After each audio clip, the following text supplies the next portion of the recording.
last night.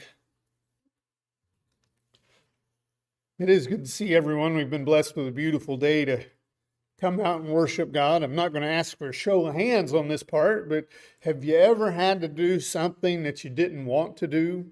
We may call them chores. It may be something that we didn't enjoy, but it was something that we had to get done, so we did it anyway. But our heart just wasn't in it when we did it. We just went through the motions and did it. And I'd say that if we're honest, every one of us would say yes. We've all had to do something like that we didn't want to do, but it needed to be done. Maybe it's our daily housework or yard work. Eventually we'll have spring. Once we can get the lawns dried out, we'll have to get out there and start working in them. And we may just have to force ourselves to get out there and do that. We see people working like that. They don't enjoy their job. They show up to get the paycheck and they do the very, very bare minimum just so they keep themselves from getting fired. I don't know why customer service jobs seem to be the one that attract those people the most, but if you work at just and see about any fast food place or store in retail, you go, those people could care less about the job that they're there to do because their heart's not in it. And back to my initial question, those things that we've had to do, that we've been more or less forced to do, how well did we do them? Most of the time, as least as we can, is what effort we put into that. We just show up and get as much done as we have to do, and then I'm out of there. I'm going on to something that I enjoy doing. But in Colossians chapter 3 and verse 23, and we can make a whole lesson on this one subject here that Paul is writing and telling them here in Colossians 3 and verse 23, he says, "And whatever you do, do it heartily as to the Lord and not to men." Put effort into it. Whatever you're going to take your time and do, you put effort into it. And he was talking to those who were bondservants and those who were having to do some things. You're not doing it for men, you're doing it for God. And heartily equates to energetically, enthusiastically, vigorously, completely and wholly. Not holy as in H-O-L-Y, but W-H-O-L-L-Y. That reminds me of whenever I saw Hollis doing anything. When he worked at something, he had one speed and it was full blast. Sometimes to the detriment, but he didn't work slow at anything. He put his full effort into everything that he did. And again, back to our yards, as springtime is coming, not that my lawn is super manicured or anything, but when I look at the difference, and I'm not throwing shade at my neighbor, but when she mows it, she lowers her mower deck to the lowest possible setting and scalps it. Doesn't care what it looks like when it's done. Grass is everywhere. It's done. That's all she cares about doing. Clearly no heart in it at all. When Doug mows out here, it looks like we care about being here, doesn't it? It looks like we care about our property. It looks nice. I try to keep my house somewhat nice on the outside, but my heart, though not fully in it, it's in it more than, say, my next door neighbor, which makes me look good because no matter how my yard looks, hers looks worse. But when we work at something physically, is our heart in it? Well, let's start shifting our gears into the spiritual realm. When we look at something like our service to God, is our heart in the right place? Are we putting in the kind of effort that we're supposed to put in it? God won't accept leftovers or half-hearted service in anything that we do. And that's not just limited to our worship service. Yes, our worship and time together here is important, but there's 168, I had to pull my calculator out and check this, but there's 168 hours in the week. If I'm extremely long-winded, we're here 3 of those hours. What are we doing with the remainder of the time? Where is our heart the remainder of that time?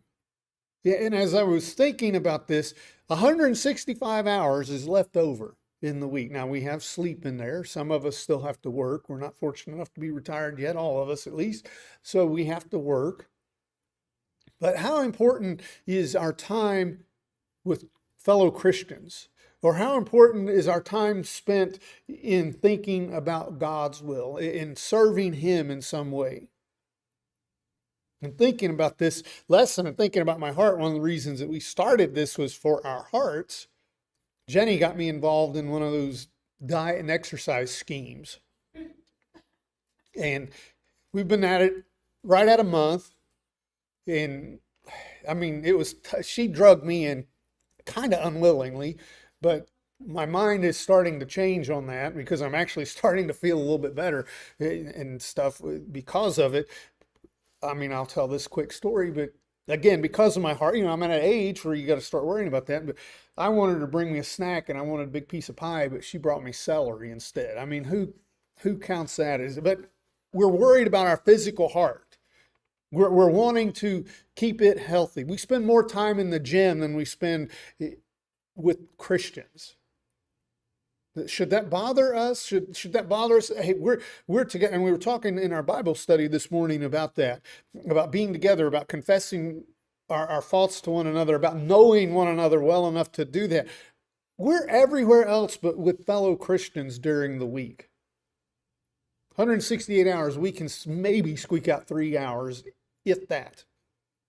And I see everybody looking at my watch. Is he still going? Come on. It's time to go. Texas Roadhouse opens at 11. If we don't get there at 10 till, the line is going to be way too long to get in. Where's my heart at? And if it's not right, then we need to do things to change and make it right. Because yes, the condition of our physical heart is important. It's very important.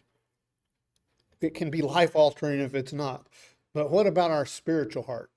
And in the Bible, there are a few exceptions when the heart is referring to the physical blood pump in our body, but usually it's referring to our mind, the Bible heart. So what is our heart?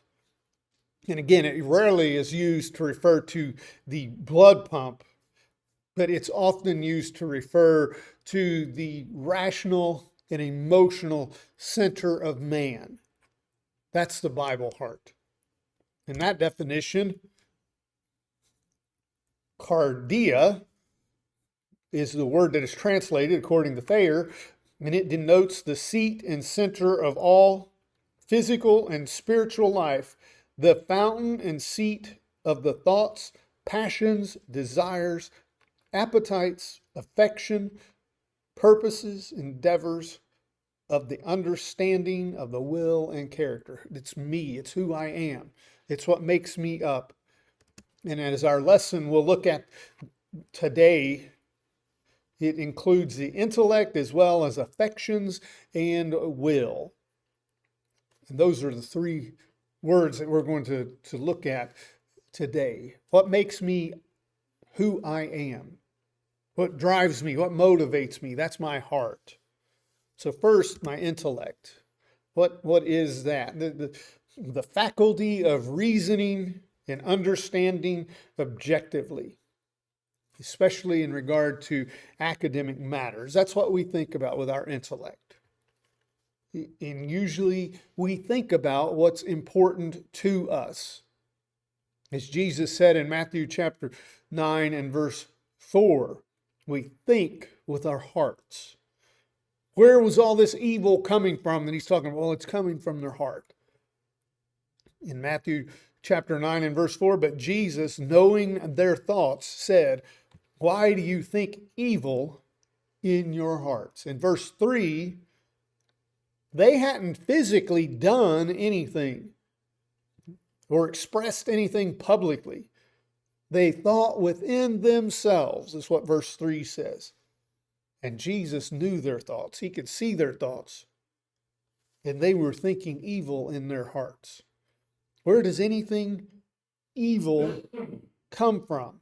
It comes from inside of us. It starts inside of us in our hearts. All of these ailments in our society that we try to fix by passing more laws or changing this or throwing money at some problem, placing blame on something. Right now, it seems like Christians get blamed for a lot of what's wrong with the world, but that's not where the problem begins, is it? The problem begins in our hearts. If we want to fix the problems in this world, we need to start looking inside at the heart. All of this evil that we see in the world comes from this heart too. In Matthew chapter 15, in verse 19.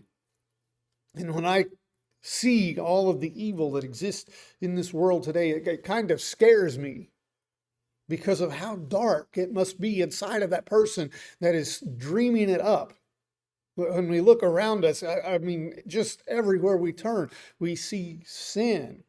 And just, you scratch your head sometimes and think, how in the world did this happen? How did we get to this point? When we hear about these men and women abusing children and the large circles of people that are keeping that going, and how did we end up here? Well, it's out of evil in the heart. Matthew chapter 15 and verse 19, for out of the heart proceed evil thoughts, murders, adulteries, fornications, thefts, false witness, blasphemies. When evil happens, we don't have to blame the gun or the knife or whatever instrument that they commit this evil act with. Why is that? Well, because that's not the problem. The problem is the person that's operating it, that's doing it. And it's a heart problem that caused it. And Jesus is telling us here in this verse that the principles and seeds of all those sins are found in our heart. And our soil, the soil in there is good to allow those seeds to grow. And iniquity is always conceived inside the heart before it's ever manifested in action. Where is our character? Well, that's seen in our action, by what we do. Is there any hope for mankind when our hearts are this evil? It has to come from good actions come from a clean and pure heart. And if it's not clean and pure, then no, there is no hope. If we think about, we hear every time there's a new shooting, well, we've got to, create common sense gun laws. We've had guns forever, since the founding of this country 60, 70 years ago. Maybe some of you older folks can remember. You could order them from Sears. The ones that you'd have to pass 3 or 4 background checks now to get, you could order them through the mail at Sears. Did we have fewer problems back then? Of course we did, because the heart wasn't as bad as it is today in our society. It's not access to the devices that's the problem. It's the heart that's operating them. That's where it begins, and that's where it needs to change, is our heart. Our reason comes from within our heart. Mark chapter 2 and verse 8. The action of thinking about something in a logical, sensible way. That's what reasoning is. Now, some people I don't think have much of that capability anymore. In Mark chapter 2 and verse 8, but immediately when Jesus perceived in his spirit that they reasoned thus within themselves, he said to them, why do you reason about these things in your heart? Again, I don't know how much brain power some people devote to reasoning anymore. It's not a practice that's common like it's used to be.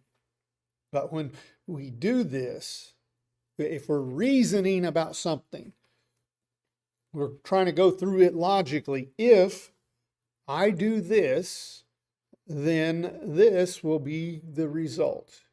If I get in my car and I drive this direction, then I'm eventually going to end up at point B, wherever it is that I'm wanting to go.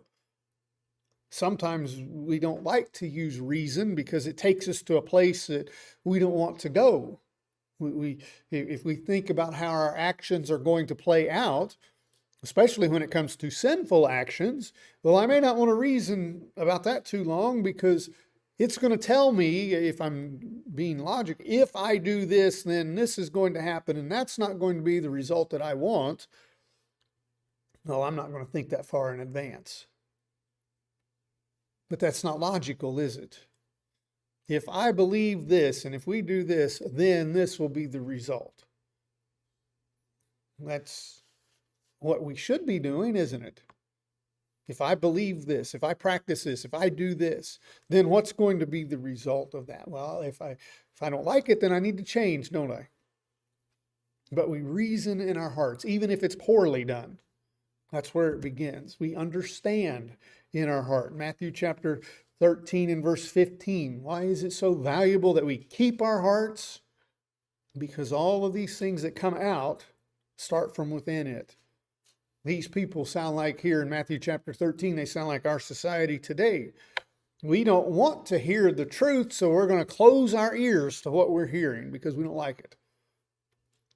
Matthew 13 and verse 15, for the hearts of this people have grown dull. Their ears are hard of hearing, and their eyes they have closed, lest they should see with their eyes and hear with their ears, lest they should understand with their hearts and turn, so that I should heal them. Like, if I can't hear what they're saying, then it's not being said if I don't like it. That doesn't change the truth, does it? The truth is not subjective to me hearing it, making it different. It's what Jesus is talking about here. Kind of reminds me of the game that some kids play. They'll close their eyes and then they'll say, you can't see me. Well, yes, I can. You're sitting right there. You can't see me because your eyes are closed. And that term that's rendered in that verse from the King James Version, wax gross, and I can't pronounce the word that it is, but it means that their heart has become fat, inattentive, stupid, and insensible. None of those sound very appealing, do they? Waxed gross. Their heart has become unreachable to that point. Because, well, inattentive and stupid, they're wanting to remain in their ignorant state. And their ears are heavy. They're kind of like our eyes. We're half asleep this morning because we had to wake up earlier than normal. They're half asleep while they're looking for the salvation that is being preached to them, God's word that's being preached to them, and they're not listening to it because their heart is in such a place that they can't be reached, and their ears are in such a state that they can't hear. You know, in the physical world, think about that. I haven't been to a doctor in a little while. I've been wanting to lose weight before I go so I don't get in trouble. But we spend a great deal of time worrying about those two things. What do they check? They'll ask you about your hearing. They'll run tests to see how your heart health is. Typically, a younger person doesn't have to worry about either of those unless there's some other underlying health issues. Normally, they don't have to. You start getting my age and they really start asking you about your hearing and your heart and how much walking you're doing and exercise you get and all that stuff that help keep you healthy. Younger person doesn't worry about that yet because they've not reached that point in there. But when you start getting a little older, suddenly you start getting a little more worried about these. You start monitoring your vitals, your blood pressure, and all the stuff that it shows up when it's too high. You're supposed to exercise. I think there was a poster in our old doctor's office, and the guy was saying, I don't have time to exercise 20 minutes 3 times a day. And the doctor said, so you have time to be dead forever then. You know, we worry about that. We want to make sure that we're keeping our heart active physically. We do these things and we don't think one thing about them. But we don't think, well, that person's weird. Look at them out walking for their health. What kind of a weirdo is that? But yet, when it comes to spiritually, we don't do anything for the spiritual heart. And usually the adverse of that is true. Someone that is working on their spiritual heart, they're looked upon as strange. Why are they doing that? Well, because we're worried about what's feeding our soul. Belief comes from our heart. Romans chapter 10 and verse 10. Where does true belief begin? Well, it begins in my heart. Romans 10 and verse 10, for with the heart one believes unto righteousness, and with the mouth confession is made unto salvation. If we're talking with a person and we're trying to convince them about the condition of their soul, and the only thing that they're concerned about is something physical with the congregation. Well, maybe what kind of a meal program do you have? What kind of social programs do you have? What kind of building do you meet in? What's happening here or there? They're not interested in their soul, are they? They're not interested in the Bible or in Jesus. They're interested in what's physically here, what's being offered physically. If a person truly believes, then it's deep down. When persecutions come, they're not going to let their faith waver. It's not going to make them change. They're not going to denounce their beliefs. When you hear about some of the things that are going on in other parts of the world, many in other areas face similar to what the first century Christians had to go through. Think about all that they went through. But what had they done? Well, they had seen evidence of the resurrection, those in the first century. That's why so many of them were willing to die for their belief. A con artist won't die for what they believe in or what they're trying to get you to believe in. These people were not con artists because they were willing to die for that. They were willing to be driven from their homes for that. I cannot imagine that. Would my faith be strong enough to withstand if I knew that the police were going to come and knock on my door and pull me out of my house, not for a crime that I'd committed, but because they knew I was here this morning?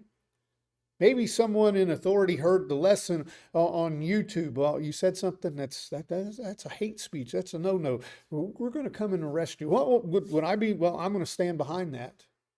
I'm going to be willing to go to court and be put on trial and executed for saying that, for believing that. Would our heart be that strong in belief? It should be, but I wonder if it really is. Those in the first century, that was how strongly they believed. It begins in my heart. The heart is where our affection and our emotion resides. It's where it begins. We can even see that with God. It grieved his heart. In Genesis chapter 6 and in verse 6. What do you think God's heart feels about the present world today? When he looks around and when he sees all that's going on and all that we're doing and all that we're saying, do you think his heart's grieved? I would say it is. Genesis chapter 6 and verse 6. And the Lord was sorry that he had made man on the earth, and he was grieved in his heart. Yeah, he was grieved in his heart because their minds were on evil continually. Do you think he's happy with it now? And it's not just our country, it's everywhere. We can despise in our heart. 2 Samuel chapter 6 and verse 16. 2 Samuel chapter 6 and in verse 16. Now as the ark of the Lord came into the city of David, Michal, Saul's daughter, looked through a window and saw King David leaping and whirling before the Lord, and she despised him with her heart. Well, we looked at last week or 2 weeks ago, Saul playing the part of the fool because he hated David. David was who he was looking towards as him taking the kingdom away from him, when actually Saul did it to himself. But his daughter despised David as well, and she despised it in her heart. We can have a broken heart. Psalms chapter 34 and verse 18. I think spiritually and literally. We were watching something the other night, and they were talking about broken heart syndrome. And I firmly believe that my friend's brother died from that after my friend had died. His heart was just broken. And it can cause physical problems because of extreme emotional distress. In Psalms chapter 34 and verse 18, the Lord is near to those who have a broken heart and saves such as a contrite spirit. Those that are humble, those who are brokenhearted, the Lord is near to us. We can go to him for help and care. We also love with our hearts. Now, first and foremost, Matthew chapter 22 and verse 37 should be the Lord. We put him first in our heart. Matthew 22 and verse 37, Jesus said to him, "You shall love the Lord your God with all your heart, with all your soul, and with all your mind." He's first in it. There's no room for sin to be in there because God is occupying priority number one. If that's the case, if we put God where he's supposed to be, then we're not going to have room for something else to be in there. When we look at Philippians chapter 4 and verse 8, why is our mind on evil thoughts and stuff? Well, because we're not filling it with the things that Philippians chapter 4 and verse 8 tells us to. We're filling it with all of these sinful things. No wonder we're acting sinful or thinking about sin. When we put God in spot number one and we love him with all of our heart, that doesn't leave room for anything else, does it? We also have sorrow in our heart. John chapter 16 and verse 6.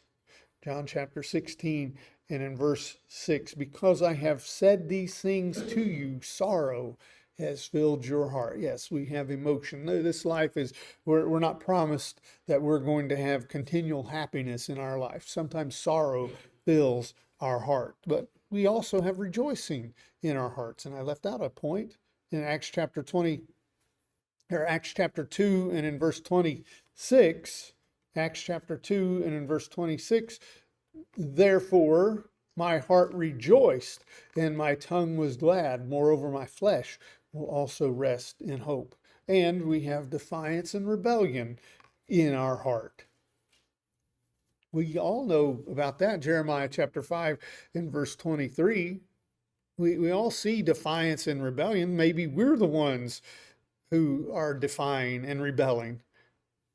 Jeremiah chapter 5 and verse 23, "But this people has a defiant and rebellious heart. They have revolted and departed." We turn away and leave God because we want to do what's right in our heart.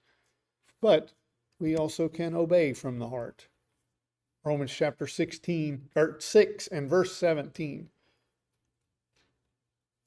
And we talked about this a few weeks ago about being slaves. We're going to be slaves to one or the other, to Satan or to God, to sinful, fleshly ways or spiritual and righteous ways.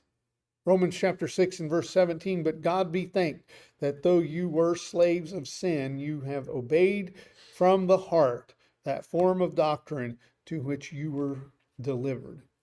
Again, obedience and belief comes from the heart. Couple more points and then we'll pick up this evening. Desire comes from the heart as well. Romans chapter 10 again. Paul in Romans 10 and verse 10, Paul said that we believe from the heart. Romans 10 and verse 1, he says, "Brethren, my heart's desire and prayer to God for Israel is that they may be saved." Yes, Paul was working with them, struggling with them to try to get them to believe and to obey. And that was his heart's desire. We purpose in our hearts. We had this in a lesson a few weeks ago on our giving, 2 Corinthians chapter 9 and verse 7.